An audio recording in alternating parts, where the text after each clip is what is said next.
Mom's right. I'm an idiot. No, I'm not calling her an idiot. No, you aren't. I wrote it down. Plus, police say her ex was the last person to see this pregnant woman alive. He tried to take my life. He never once denied that he killed Bethany. Let's do it. Have a good show, everybody. Here we go. This is a safe place to talk about hard things. Stand by, Dr. Phil. I'll try to be an emotional compass and point you in the right direction. In 5, 4. I am not giving up on you. Go, Dr. Phil.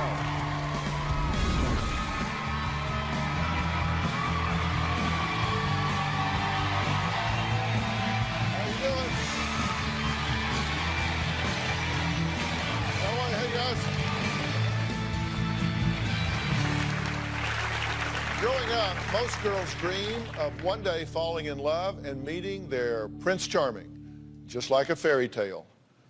My guest today says it's what she's always wanted for her daughter. She's never once dreamed her sweet young daughter would grow up one day and fall in love with a man in jail. Her mother worries her daughter is facing a dangerous, unhappily ever after. You give your phone number out to anybody that you would meet. Who have I gave my phone number I don't to? know. You still talk to all these different guys, accepting friend requests from people that you don't even know. You assume it's guys. You don't know, and it's pissing me off. My daughter, Jade, is putting herself out for danger to be raped. You can see your phone. Yeah. Jade dresses provocatively. My daughter wears her makeup like a drag queen. I never freaking pleased you. You need to freaking let me go. You broke the trust. When Jade was around 14, I took her phone because I'll take it periodically. It's my phone. I pay for it. And I saw that she was sending naked pictures to a boy. I smashed that phone. My mom's been crazy since I was 13 years old. I act like a psychopath and everyone sees it. Nobody's gonna hurt my daughter. She treats me like I'm 2. Jade's phone gets turned off at 11 p.m. and gets turned back on at 7 a.m. and it's on restriction between 4:30 and 6:30. I have deleted contacts. She can't take pictures. She can't access any new apps. No internet access. Because Jade has made bad choices in the past, I am overprotective of her. You're crazy. I'm crazy in love with you. Get it right. Well, Rhonda says she has every reason to be concerned. Just a few months ago, Jade started a relationship with a man she's never met, and for good reason. He's in jail. Last year, I found out my daughter was speaking to a guy in jail. I didn't think it was a big deal. He wasn't like in jail for like killing someone. He was just in jail for selling drugs. He was African American, he had gold teeth, he was tattooed from the neck to the waistline. He was a thug, a drug dealer, smoking weed in his cell. We would call each other every day. I was planning to see him after he got out of prison. When I realized that my 18-year-old daughter was talking to somebody in jail, I went ballistic. I ran into her room and screamed, "What are you doing?" And her response to me is, he was only dealing drugs. And then she was just like, "You're not having a phone ever again." Like, she was just flipping out. I took everything away from her, social media, her phone. She had access to nothing. My mom says that she's protective and loves me, but I think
Swear I won't forget this, why do I regret this? In my mind reckless, thoughts are feeling endless. Sitting up, I'm breathless, anxiety's infectious. I feel so defenseless, betrayed and embarrassed. I hate being open, I hate being broken. I feel like an ocean filled up with emotion. Anger ain't a potion, rub it on like lotion. I can feel it soaking, reopen, the scars have awoken. I can't move on till I let go. I feel so lost, never at home. Need to be strong, every breath hold. Cause I can't move on till I let go. I can't move on till I let go. I feel so lost, never at home. Need to be strong, every breath hold. Cause I can't move on till I let go.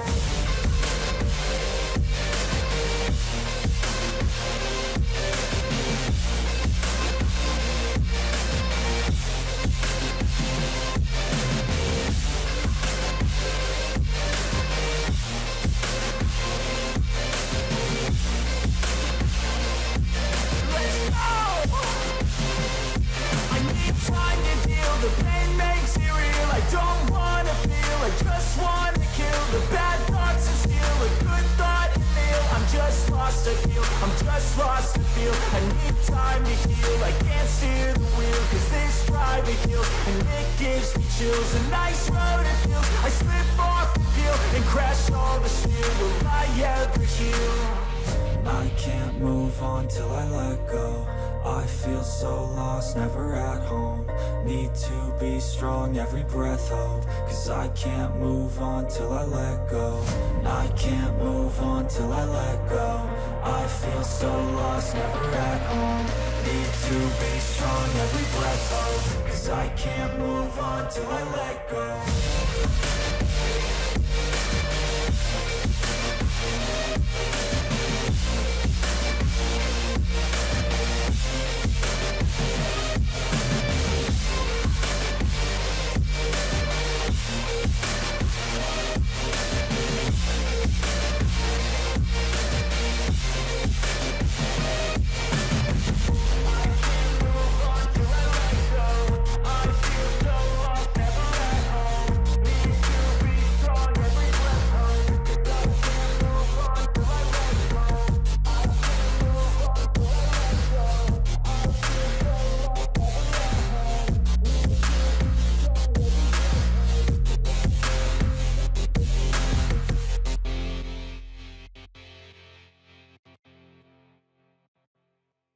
She's crazy.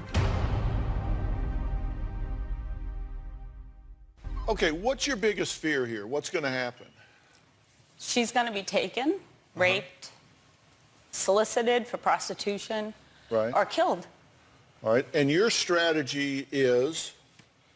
to keep her safe, And you're going to do that by what? no matter what. Anything that I can do. Anything you can do.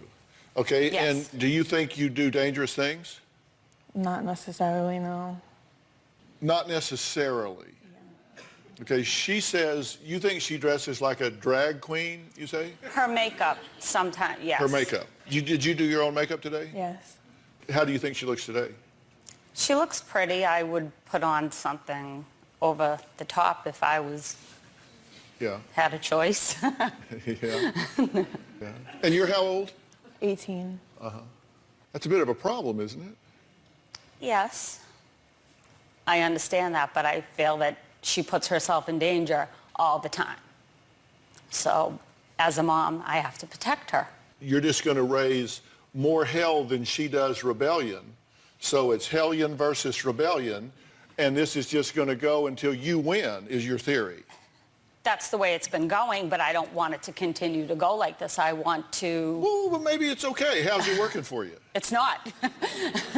It's not working at all. You did not need to come here for me to point out to you that this wasn't working. No, but I feel if I continue that maybe she'll wake up and say, well, my mom's right. Okay. Okay. So you think that someday she's just going to wake up and go, oh, Mom's right, I'm an idiot. No, I'm not calling her an idiot. I just think No, you are calling her an idiot. I wrote it down. the choices... Isn't she calling you an idiot? Yes. And I've told her to get her head out of her ass, yes. But I mean, it's because I want her to understand that I'm only trying to protect her. Okay, do you really not get it, or do you just not want to say it out loud? I'm the idiot, I guess. No, you're just scared. Yes. Okay, let's take a break. Jade says she meets a lot of nice guys, but no matter how much she likes them, her mother never approves. Doesn't matter who she drags up, no matter who she meets, they're not good enough for mom. Well, let's just find out who she's dragging up. We'll talk about that after the break.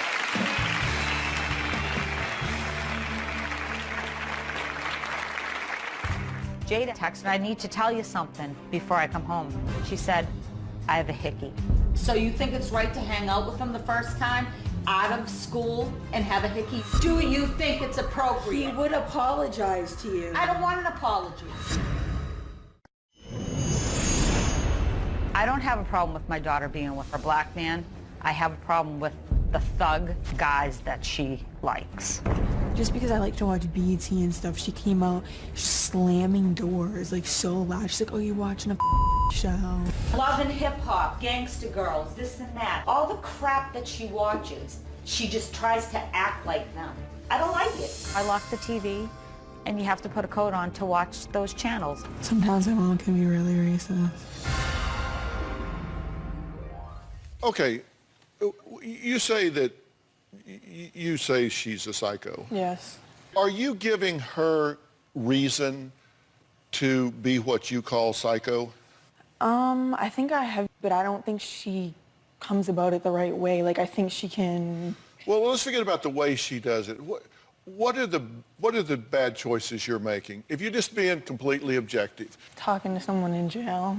Okay, so you're talking to somebody in jail. I was. And this someone in jail, she doesn't like the fact that he's African-American, according to you. Let's put that aside for a minute. How old is this guy? 27. 27, and you're 18. Does he have children? Yes.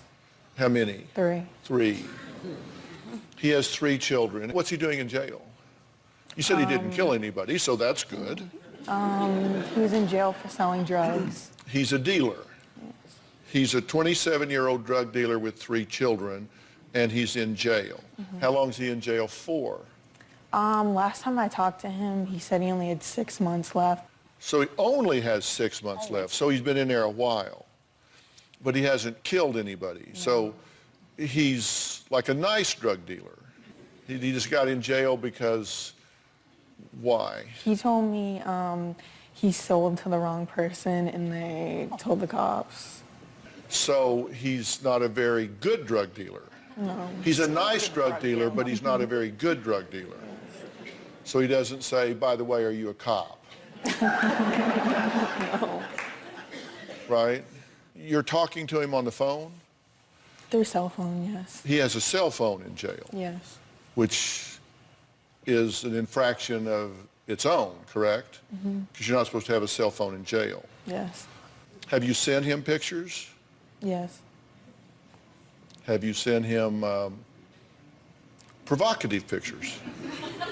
We're just being honest. Yes. You sent him provocative pictures in jail. So you're now probably well known in jail. The head girl in jail. So does he know where you live? Be honest. Yes. Not like what town or anything. Okay. He doesn't have your address. No. He has your cell phone number. Yes. He did, because we're going to change that. Tells her to look for a place where she wants to live because he loves her and all this crap. Has he told you he loves you? Yes. Did you believe him? Be honest. To a certain point. She did, because after he threatened me and after I called him on his cell phone. Are you a ventriloquist? Because I ask you questions and it sounds like the answer's coming from over here. She does that about everything. Yeah. She likes to answer for me. You know, I thought I was doing pretty good. I didn't yell. I didn't raise my voice. I didn't call her any names. And I seem to have gotten a lot of information you didn't even have yet. Because I don't think she's going to tell you this. So I need to fill you in along the way. Well,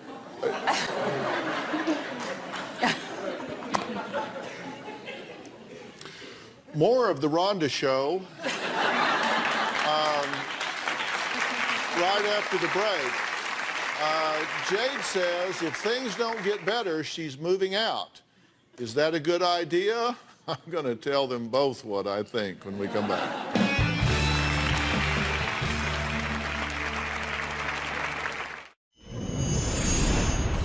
I tape Dr. Phil every single day. He says you never have a computer in your children's room. You always have to be aware of what your children are doing on the social media. I feel like I'm doing the right things, but it's not working for my daughter. We fight about it every single day. Dr. Phil, what am I doing wrong? Oh, wow, it's only an hour show. What are you doing wrong? I certainly don't think that you have bad intentions at all. Your intentions are good, your methods aren't working. Right. One thing I know for sure is that your daughter doesn't have the self-worth, the self-esteem, and the value that I would want her to have. And you pointing out her shortcomings in the way that you do doesn't help that. Right. Well, it's not that. It's... No, you need to listen right now. I'm sorry.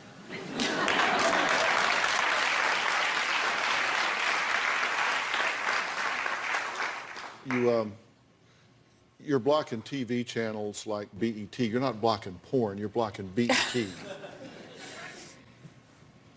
You need to listen right now. Here's the problem. You're young and incredibly naive. You can't see around corners because your brain's not fully grown yet. I don't mean that to be condescending. I mean it to be neuroanatomically correct. Mm-hmm.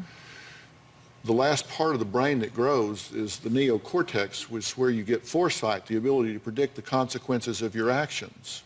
And when I said that your self-worth and your self-esteem and all is not where it needs to be, what I mean is I don't want to yell and scream at you. If you notice, I haven't done that. I haven't said anything ugly to you, have I? No. Because what I want you to do is I want you to value yourself enough where you would say, I'm not putting myself there because I value myself too much to do it. For that reason, I asked the folks at OnSite to come here today. They're a program that we work with that I am just so proud of. I asked Miles Adcox to be here. He's the CEO of OnSite. Say hello to Miles. He's right here. And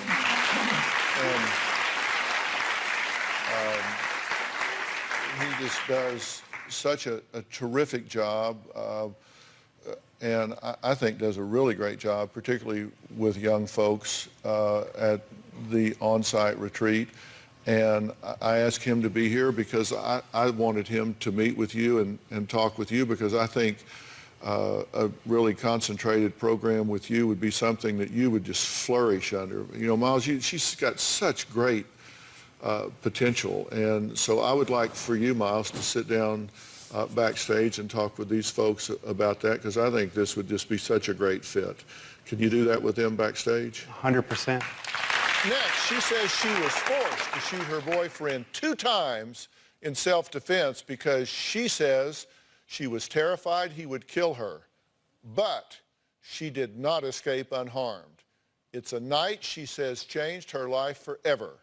We'll meet her after the break.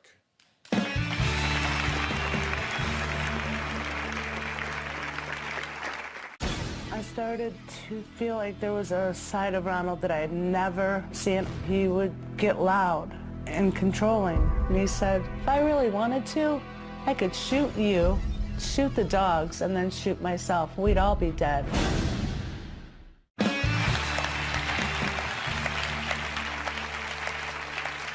My next guest, Vicky, says that 4 months ago, her ex-boyfriend nearly killed her. He is now awaiting trial with charges that include attempted murder for shooting her in the head. Vicky says the night of her alleged attack, she feared for her life. And met Ronald about 2 years ago. He seemed to be very nice, polite, quiet, somewhat charismatic. I started to feel like there was a side of Ronald that I had never seen. He would get loud and controlling. He wanted to know my every move. One minute he would be very sweet, and then the next minute he would be throwing the ottoman. He would get close into my face and scream where you could feel his breath. One day Ronald brought home a puppy. And when that puppy wouldn't behave, he would choke her. She would gurgle and cry. And I couldn't save her any more than I could save myself. Another day, Ronald took me to the countertop and was bashing my head from the counter to the cupboard. He was mashing me towards the sink, and I thought my neck was going to break. And then he proceeded to tell me that if I went to the police, that he would kill me. I started hiding my guns around the house. And he said, if I really wanted to, I could shoot you, shoot the dogs, and then shoot myself. We'd all be dead. I knew he was going to try to kill me, and there was nothing I could do. I felt like I had nowhere to run. Well, Vicki says she finally got up the courage to leave, but before she had the chance, she says her life was changed forever. The night that Ronald attacked me and my life changed forever. He grabbed me and started going crazy. I know he was hitting me, my neck snapped. I could feel it, I heard it. He proceeded to beat me, choke me, spit on me. He was fighting me and laughing at me, and I was begging him to stop. He started to rip my clothes off. He choked me. The light flashed and the darkness came, and I was gurgling. He was so busy hurting me that he didn't see that I was trying to get the gun from under the chair. I started pulling the trigger. I shot him twice. He started wrestling me to get the gun. He shot me. He tried shooting me 3 times. The third shot went in my head. I put my arm up in front of me, and the bullet went in my arm and into my head. I was throwing up blood. I realized, my God, I'm not dead, and he's still beating me. He walked towards the kitchen. Once he hit that kitchen, that was the moment that I ran. The bullet is still in my head. My eye, it's dying out. Ronald has been charged with attempted murder. I can only pray that Ronald doesn't get out, because if he gets out, he's coming to get me. Vicki is here along with her sister Joey, and I'm so glad you're here at so many levels, and thank you for being here. Thank you with for her. having us. This, it's got to be hard to talk about again and to see and hear some of this footage, right? I wish I would have made different choices. How so? What would you have done differently? Well, I had an escape plan, and I didn't follow through. What was your first clue? What was that first thing in your head, in your heart, that said, something's way wrong here? He had been accused of something, and I just asked politely, confronted him to let him know what I had heard. Because someone had said to you, someone had approached you about it, right? Yes. And said, did you know that he was a person of interest at least? Right, and the disappearance of Bethany Decker. You thought, I'm going to say something to him. Yeah. And so you did, and what happened? He blew up. When we come back, Vicki says when she found out her boyfriend was part of the headline in a national news story about a pregnant missing woman, it was really too late. We'll be right back.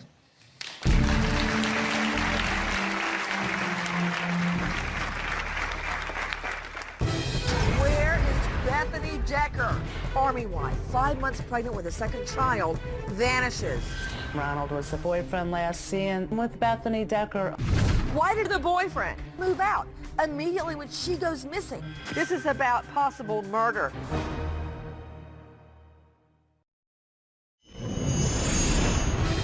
Bombshell Bell tonight. Army wife, 5 months pregnant with a second child, vanishes. Where is Bethany Decker? We obtained a list of what cops were looking for in the boyfriend's home. They have stated in this affidavit that Bethany told them that the boyfriend was very abusive and very controlling.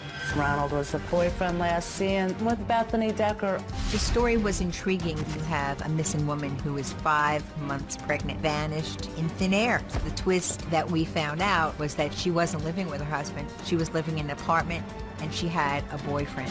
Was it the boyfriend's baby? Unfortunately, we still don't know because she is still missing.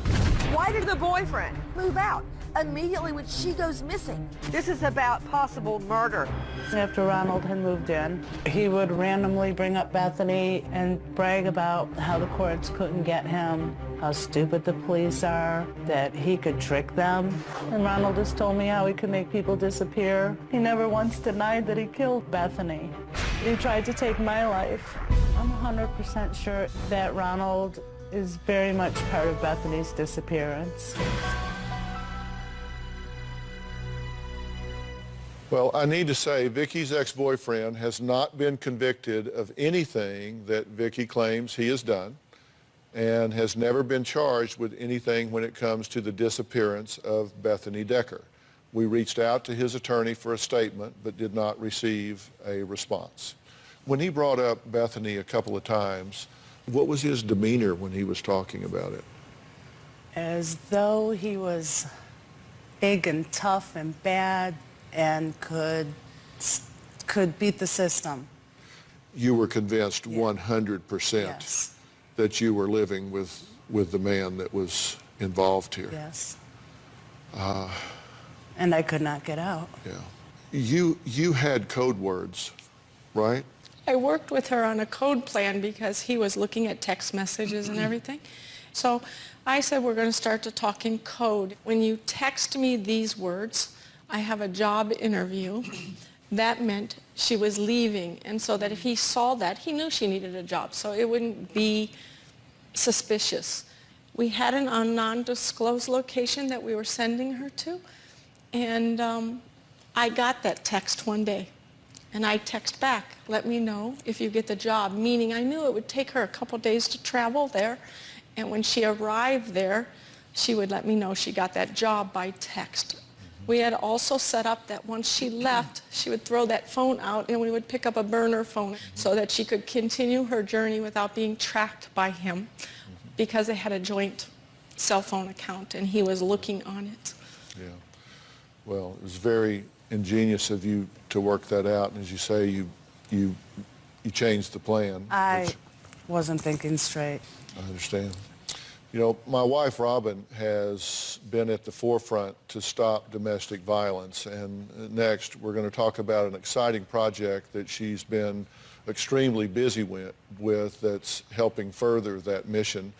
And, you know, along the lines of what y'all are talking about, one of the things that Robin has done is develop something called the Aspire News app. This is disguised as just an everyday app that goes on your phone, and it has a go button on it, among other things. And Robin, talk about what happens when you activate this go button. When you activate the go button, it goes out to your pre-selected friends, family members, anyone, even 911, and it will send out either a recorded message or a pre-typed message. And they know that when they get that you're in trouble. It also starts recording what's going on during the situation so that if your abuser tells the police, no, she started it, they know, no, he started it. And so, yes, help is on the way immediately when you press that go button. And we're going to talk more about work that Robin is doing after the break, and so we'll be right back.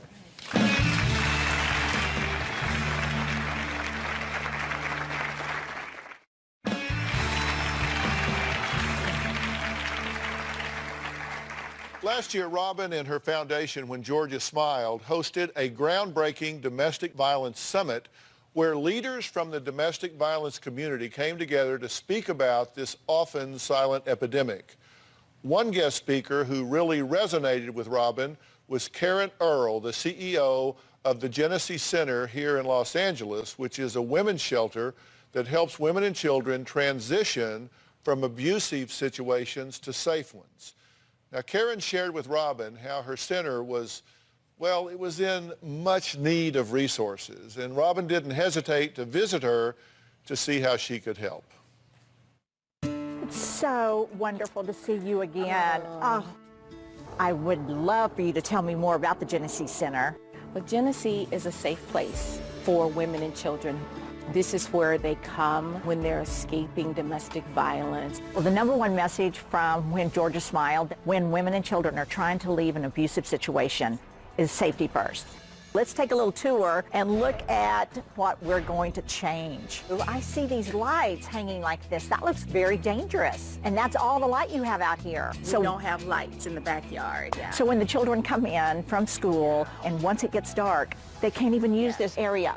I'm looking around and I see that some of this is a little bit worn out. Yes, it has been here for a while and used thoroughly. I see also under the play area, it's a little bit uneven, and hopefully they can even that out, make that soft. What is this area?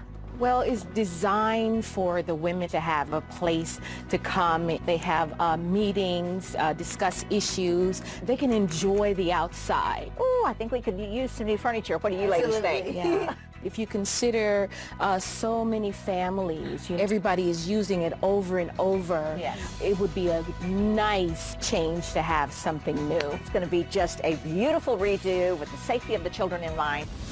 I see just a gorgeous flower box just going the entire perimeter of the yard. Yeah. It would just be such a beautiful visual for everyone when they come out here.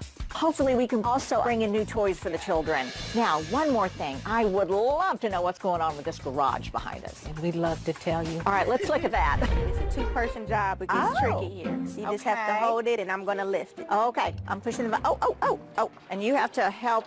Oh, whoa. It's going to stay up? Hopefully. I think it's obvious that we need a new garage door, yes, because that was a bit scary. You don't use this for a garage. It looks like storage.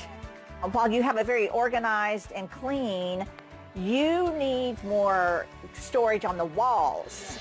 This has been a great tour. Our number one goal when we arrived here today was to see what we could do to make the world a safer place for the women and the children that live here. And so I thank you women so much for having us here, and I cannot wait to see the final result.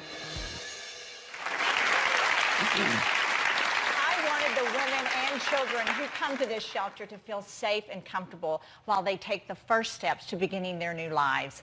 And I couldn't wait to roll up my sleeves and get to it. With the amazing generosity of the Home Depot and their Team Depot volunteers, we got right to work. Today we are going to transform the backyard of the Genesee Center. We have 30 volunteers today from our local Home Depot coming in to help make this happen. Home Depot! All right, guys, go to it. We are so happy that Robin McGraw has brought in the Team Depot because one of the Home Depot's core values is giving back to our community.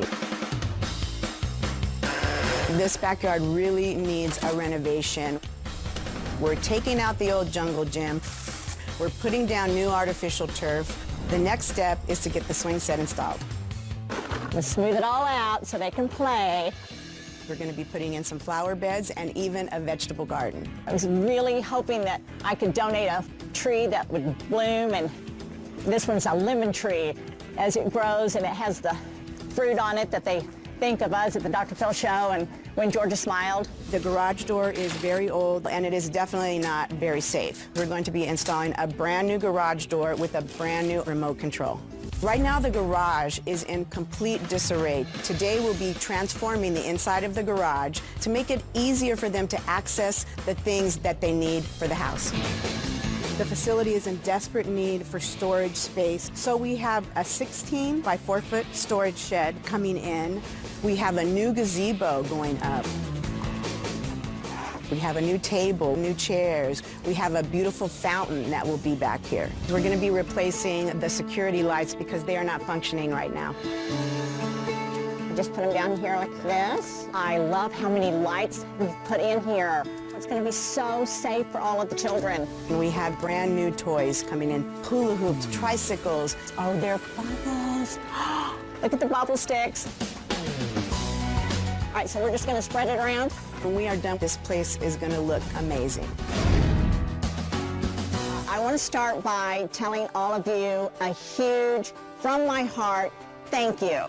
Without you, it would not have happened.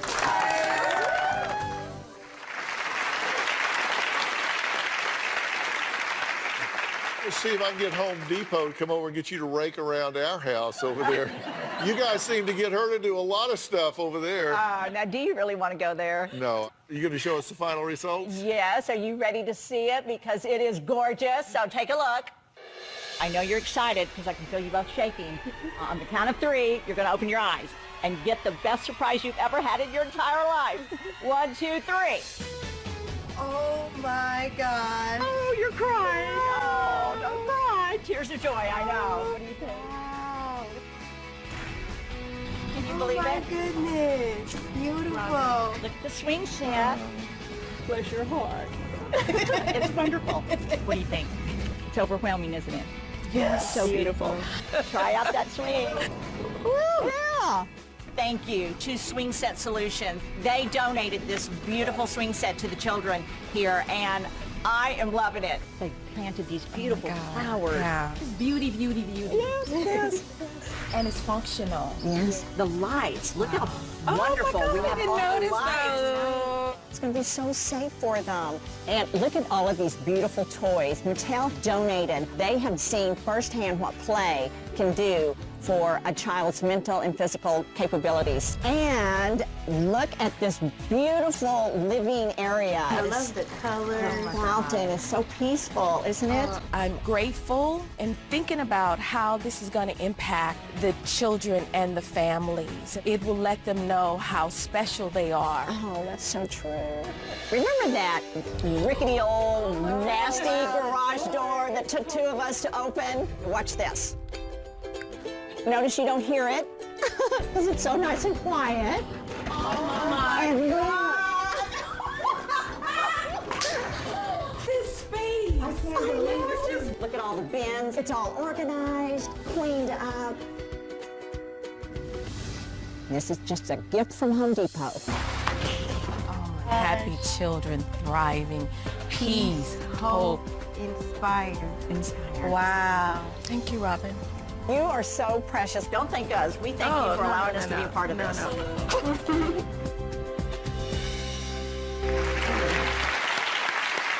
Well, joining us is Karen Earl. She is the CEO of the Genesee Center. So I'm so glad you're here. So how's everybody liking it? We're almost speechless, except we're not. We're super, super grateful to see the looks on the families when they walk out. Just complete gratitude that someone took days and days and weeks to do that for them. It's very inspiring. Thanks to Home Depot. Yeah. It was so much fun to be there and be working with them. Yeah. So thank you for allowing us to be there and be a part of it. Yeah. Also joining us is Stephanie Press, who is the district service manager for the Home Depot. So Stephanie, thank you for being here and for helping out. Our associates volunteer their time. I actually have some of them with me here today. All right, nice.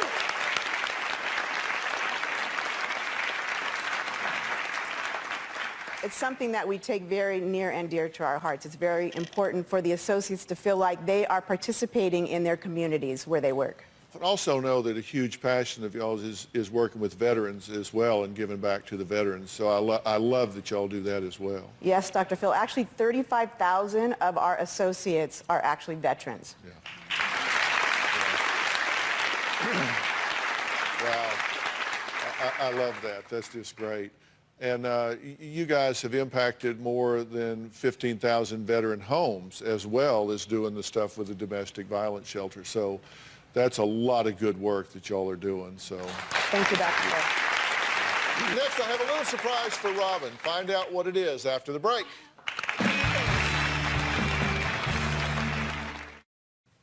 Now, before the break, I said I had a little surprise for Robin. Now, you all know one of the groundbreaking programs Robin has created is called Aspire. It's a free interactive domestic violence education curriculum that's specifically designed for 3 different age groups.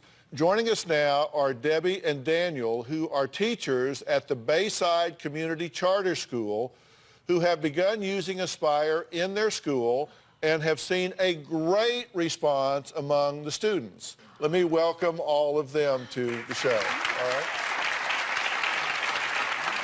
And Daniel, this isn't just a lecture thing. You let the kids interact and go back and forth, right? Yeah, I teach sociology, and so one of the great things about the Aspire program is what you're doing is you're using, real incidents, real events that have occurred, and having them come up with ways to help strategize onto how to empower themselves, how to, find help if they need help. I'm so happy to hear that, and that the students are enjoying doing it. Now, Christian, you were in this program, and you had a light bulb moment. What was it for you? Well, when my teacher was showing us the text messages, I kind of just realized that I'm that abusive person, You thought you were starting to cross the line. Yeah. And be too controlling. Yes. I am so proud to say schools all over the country are using Aspire. And just recently, in honor of Women's History Month, Robin was asked to be a featured speaker at Miami-Dade, the largest commuter college in the country, over 100,000 students. She's just delivering this message all. What an honor to meet you. Thank you for being here. It's all mine. Thank you for your work. We have students that we definitely are going to share this information. Thank you so much for doing that. Please join me in welcoming Robin McGraw. I love, in fact, I live for the opportunity to speak to a group like yours. I am here to invite each and every one of you to join me in taking action. It was so exciting to be there. I presented the Aspire curriculum and the Aspire app to the faculty and staff to help them use it in their classrooms. The program is designed for 3 specific age groups, each with its own custom curriculum: tweens, teens and young adults, and adults. My mother, Georgia, made sure I did 2 things every single day. The first thing she made sure was that I thanked God for my blessings. The other thing was to do something for someone else. I think of her every single time I speak. And I hope that even if I reach one person in every crowd, that one person is saved from abuse. And I was also a part of a panel made up of members of my advisory board that answered numerous questions from student organizations about what they can do to create awareness and empower each other to stop abuse on campus. I would like to know what motivated you to start awareness on domestic violence, and what advice would you give to someone like me who would like to start something like this in my developing country? I think if you would just go to unwomen.org, it will be your first step towards knowing how you can get involved and what that can grow into. It concluded with over 1,000 students downloading the Aspire app on their phones at the same time. I pledge to Aspire. I'm really proud of you, so good job. Listen, we got to get going. I want to thank all of my guests today. A big thanks again to the Home Depot Foundation and the Team Depot for all of their help and all of their hard work.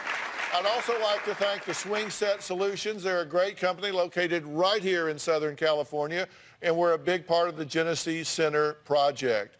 If you want to download Robin's Aspire curriculum, please go to whengeorgiasmiled.org or drphil.com. You can also visit iTunes or the Android App Store to download the free Aspire app for your app phone. Now, also today, we discussed the story of Bethany Decker, who is still missing. If you or anyone you know has any information, please go to drphil.com, where we will have information for where you can call. Thanks, everybody, for being here. So long. Thanks, guys. See you guys. Thanks so much. Appreciate you guys being here. Thanks. Appreciate you guys. Thanks.